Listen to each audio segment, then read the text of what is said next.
Shalom, selamat Natal bagi kita semua, selamat malam juga bagi kita semua. Yang menjadi nas khotbah kita pada hari ini, yang menyapa kita, yang tertulis dari kitab Mika pasal yang kelima, dimulai dari ayat 1 sampai ayatnya yang keempat. Sekali lagi saya katakan, Mika pasal yang kelima, ayat 1 sampai ayat keempat. Beginilah firman Tuhan dengan judul perikop Raja Mesias dan Penyelamatan Israel. Tetapi engkau, hai Betlehem Efrata, hai yang terkecil di antara kaum-kaum Yehuda, daripadamu akan bangkit bagiku seorang yang akan memerintah Israel, yang permulaannya sudah sejak purbakala, sejak dahulu kala.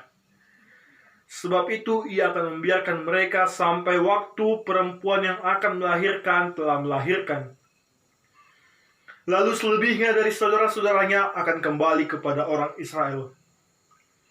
Maka ia akan bertindak dan akan mengembalakan mereka dalam kekuatan Tuhan, dalam kemegahan nama Tuhan Allahnya.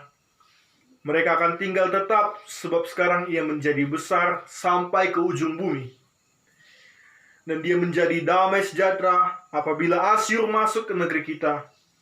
Dan apabila ia menginjak tanah kita, maka kita akan membangkitkan melawan dia 7 gembala, bahkan 8 pemimpin manusia. Demikian firman Tuhan. Saudara-saudari yang dikasihi oleh Tuhan Yesus Kristus, yang menjadi tema khotbah sekaligus menjadi tema Natal kita pada hari ini ialah Dia Raja Damai. Sekali lagi saya katakan, Dia Raja Damai.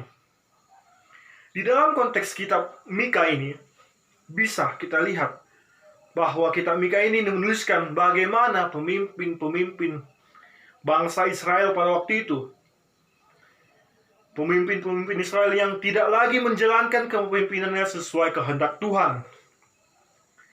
Mereka tidak lagi menjalankan keadilan. Mereka tidak lagi menjalankan kehendak-kehendak Tuhan. Mereka melakukan hal-hal yang menyimpang. Mereka juga membenci kebaikan dan mencintai kejahatan. Bisa kita lihat di sini, saudara-saudara, bahwa para pemimpin-pemimpin itu membengkokkan hal-hal yang benar, membuat hal yang benar menjadi hal-hal yang salah. Di sini bisa kita lihat juga bahwa para kepala memutuskan hukum karena suap, dan para imam memberi pengajaran karena bayaran.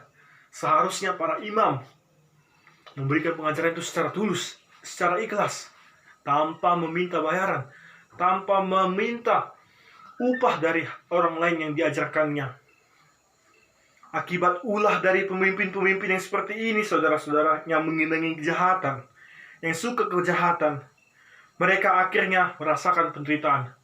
Bukan hanya pemimpin-pemimpin itu yang merasakan penderitaan. Akibat oleh ulah pemimpin itu, semua bangsa Israel itu mengalami penderitaan. Di tengah-tengah penderitaan mereka, saudara-saudara, karena mereka merasa krisis kepemimpinan mereka di sini sangat merindukan yang namanya pemimpin-pemimpin yang bijaksana, pemimpin-pemimpin yang baru yang bisa memberi gebrakan, pemimpin yang sanggup memberikan kedamaian kepada bangsa Israel, yang tidak zalim, yang tidak melakukan penyelewengan lagi. Di dalam ayat 2 sampai 3 tadi, dalam Mika 5, dalam perikop ini, di sini bisa kita lihat ada makna kata penantian. Penantian yang dimaksudkan oleh nats ini ialah penantian akan Yesus sebagai Sang Juru Selamat dunia. Yesus akan bertindak dan mengembalakan mereka dengan kekuatan Tuhan, dalam kemegahan nama Tuhan Allahnya.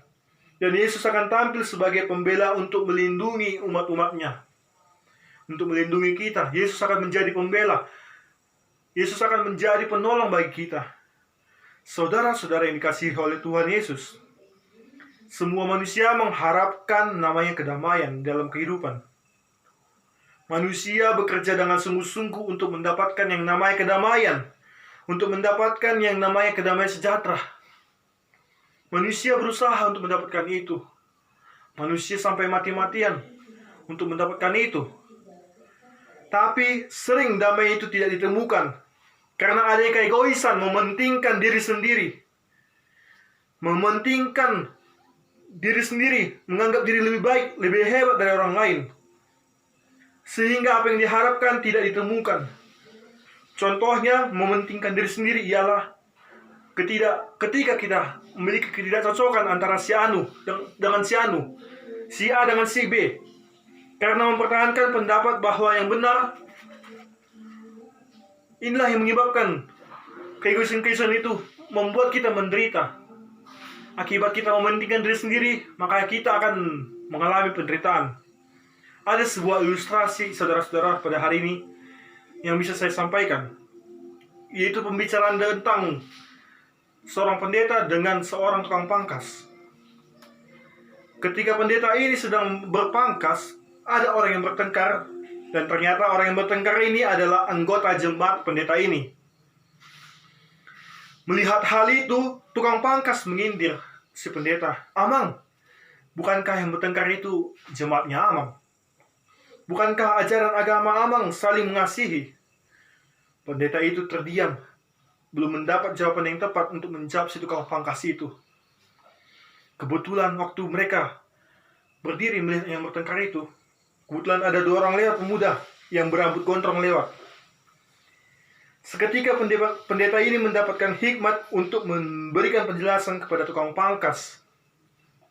Tanya pendeta, "Pak, kok masih ada orang yang memiliki rambut gondrong?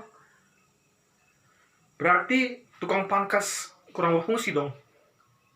Langsung tukang pangkas menjawab, "Itu karena tidak mau datang mereka ke tukang pangkas untuk dipotong rambutnya. Coba mereka datang, pasti tidak akan ada lagi yang namanya rambut gondrong." Dengan tersenyum, pendeta mengatakan, demikian juga orang Kristen, saudara-saudara, yang masih sering bertengkar, karena mereka belum mendapatkan damai yang sesungguhnya dari Yesus. Karena mereka belum mendapatkan arti kedamaian itu dari Yesus. Nah, saudara-saudara, kalau kita telah menerima Raja Damai dalam diri kita, yaitu Yesus Kristus, maka kita akan menjadi juru damai di tengah-tengah keluarga kita, di tengah-tengah masyarakat kita, di tengah-tengah pertemanan kita, di tengah-tengah persahabatan kita. Seharusnya kita menjadi Raja Damai. Tetapi saudara-saudara, jangan kita dianggap menjadi Raja Damai. Kita menjadi tinggi hati, kita menjadi merasa si paling utama. Kita harus tetap merendahkan hati, sebagaimana Tuhan Yesus merendahkan dirinya untuk mati di kayu salib. Jadi saudara-saudara, pada hari ini ada beberapa kesimpulan yang bisa kita bawa untuk pulang pada hari ini. Yang pertama itu, Natal membawa damai kepada manusia. Artinya, melalui peristiwa Natal ini, Allah akan diwujudkan di tengah-tengah bumi. Allah akan dinyatakan di tengah-tengah bumi.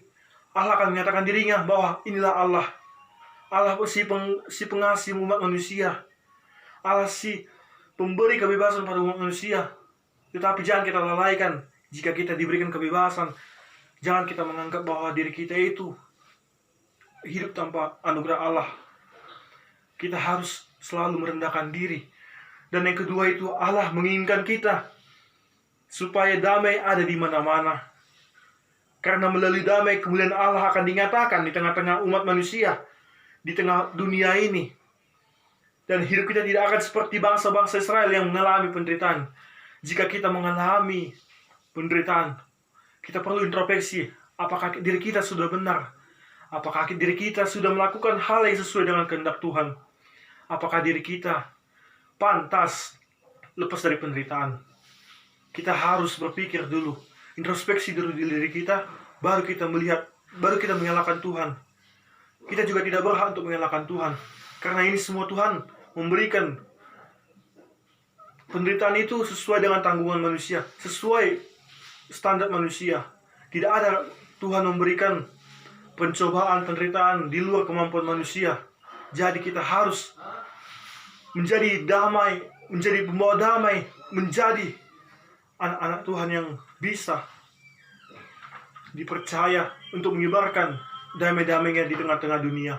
Amin.